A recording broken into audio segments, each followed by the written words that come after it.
Hi, I'm Kevin Hill, and today we're going to do another fun painting. So let's get started.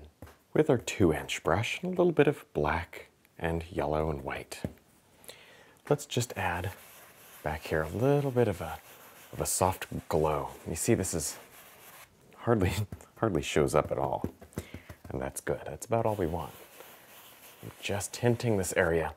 Maybe we'll do a forest today, and some of this area will show through. And I want it to have a beautiful tint. I'm going to use a little more yellow in certain areas, maybe a little more yellow up here, just to change it up. Back to the gray, maybe a little more gray over here.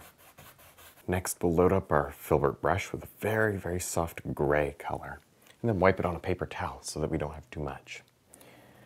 And I'm going to drop in some very, very faint tree trunks back here, just like this. And as you can see, I did a little bit more up here. I just took the brush after I was done, and I just started tapping randomly. What that did was just sort of set me up for this step. It kind of looks like distant leaves and stuff like that. Nothing complicated, very, very random. Okay. Now these tree trunks back here are very interesting.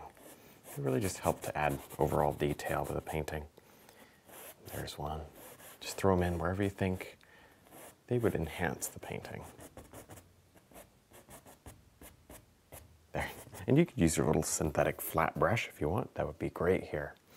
Just whatever you want to use. Filbert works pretty well for this, I think.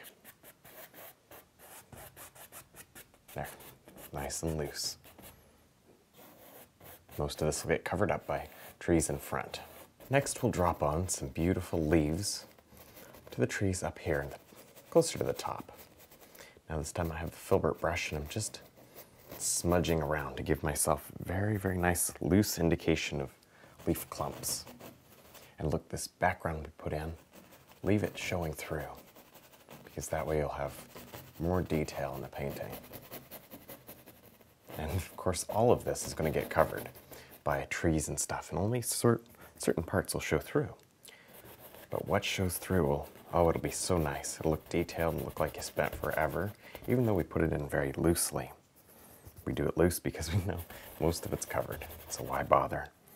Why bother spending all day on something that gets covered up? And just have fun with it and be loose.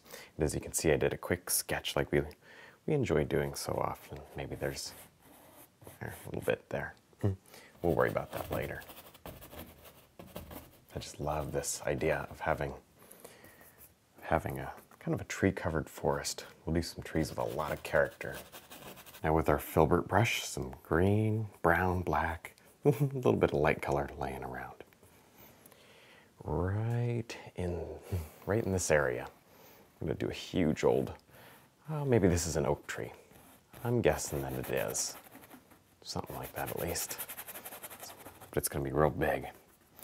Real big. And maybe we got a limb here. Maybe a limb here. All right. This is one of the last steps we're going to do before I show you something really fun. We'll get to that in just a second. Next, I'll load up our 3/4 inch brush with some yellow and white and kind of draw it out to a chisel point. And all right, you ready for this? Let's start right here. It'll be easy. This is an easy spot, so I'm going to cut in. Oh, and we're going to drag right across everything like that. Wipe the brush on a paper towel, and then continue. I like to lay down a little bit of paint, and with very little pressure, drag it across. Oh, look at that. And even the bristles separated there, and it gave me kind of an individual effect, which I think is really cool. Okay. Oh yeah, look at that. This brush is very soft. Now we may, and we probably will, get out the blender brush here in a minute and just soften these. But we may not, we'll see. We'll see how easy they go in. Now, I did wipe this area very carefully, very lightly with a paper towel to remove the little bits of paint on the surface that were not worked well into the canvas, because those would have smeared a lot. Now with our filbert brush and a little bit of green, yellow, and white, we're going to go ahead and drop in some beautiful leaves up here to this tree. Now these are going over the sun rays. See, the sun rays are peeking through the leaves. And I do want to leave a lot of all of the detail that I put in back here. All the variations in color. I don't want to cover them up, because if you cover them up, you're left with a flat little painting. I want to grab your attention with the light, and I want to hold your attention with all the little variations that you'll see in here. So there's going to be a lot. I'm going to try to put in a lot of different color tones of green and such. There. Very soft and hazy. Now over here, we can also put on just some little grass and things growing here at the bottom. You can drag just a little bit of green on the tree, as if it's got moss. It's very wet in here. See, you got all sorts of options. Now with some black and green on the filbert brush, let's drop in a beautiful clump of leaves that sort of hangs right through the painting. Something about like this. Maybe it comes down like this down here. Just using the side of the brush and shaping it, creating a lot of beautiful loose details.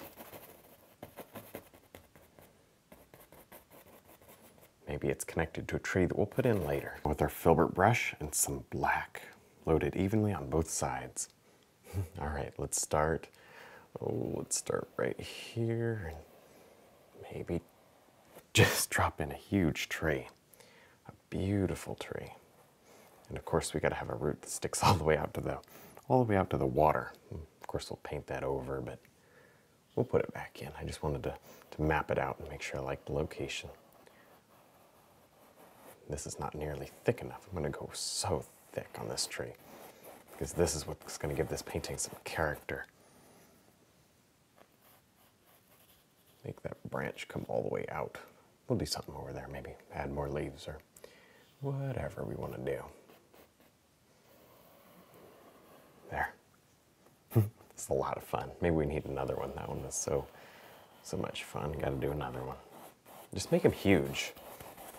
Just make them huge. That's what's so exciting about them. That's what really makes your painting effective. I mean, let's make a thing so thick that it just looks like an old oak tree. They've been here forever. Now with our filbert brush and a beautiful soft yellow-green color, I'm going to go ahead and underpaint this water down here. Now I'm going to just do most of it in this color, at least back here, because that represents the colors above it. It reflects. The water always reflects what's above it. I'm going to put some brown down here in the foreground, because this area we're looking straight down into the water and we don't get as much reflection, and we can actually see the wet sand underneath the water. And then as you go back, it transitions into the reflection color again. That's what gives your water amazing, amazing depth, and it gives it a very realistic look. With our fan brush, we'll tap right through some green, yellow, maybe a touch of red just to dull it down. And I think this will be our first highlight color. I'm even going to go up the tree. We've done mossy trees in the past. Oh, they're fun. Have that moss grow up the tree like that. I hope you can just barely see this. It shouldn't be too bright, because, as you know, we're going to come back and put a beautiful, stunning, bright highlight on here. Now with our fan brush and a beautiful yellow-green color, we're going to go ahead and make this painting super exciting. So maybe right here, just start tapping, and look at that. Isn't that great? Just tap and touch and allow this bright color to really sparkle up the whole mood of the painting. Right there. But you want to limit it. It's so easy to go overboard when you do this. And it does take practice to know when to stop. I do think we want some back here. Definitely some out here, but not as vibrant. Nothing can be as vibrant as this area. Next, with our 3/4 inch synthetic brush, I'll just draw it to a nice sharp point. Got a little bit of yellow, touch of brown and white. Let's go ahead and use this to just drop on some beautiful highlight here. Need a little more paint on the brush. If it didn't come off, load a little more. But always try to use those little paint as possible. Always makes things easier if you have very little paint, because it won't pull off the underpainting so much. If you have very little underneath, it'll take very little to cover it up. You're a lot safer.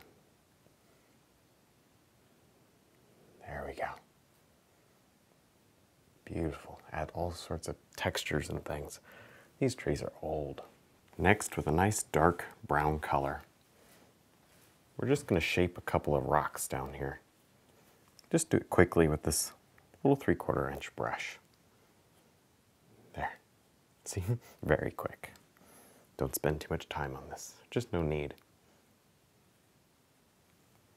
And some can have a brighter highlight than others. Just using a lot of the random colors that are laying around on my palette at this point.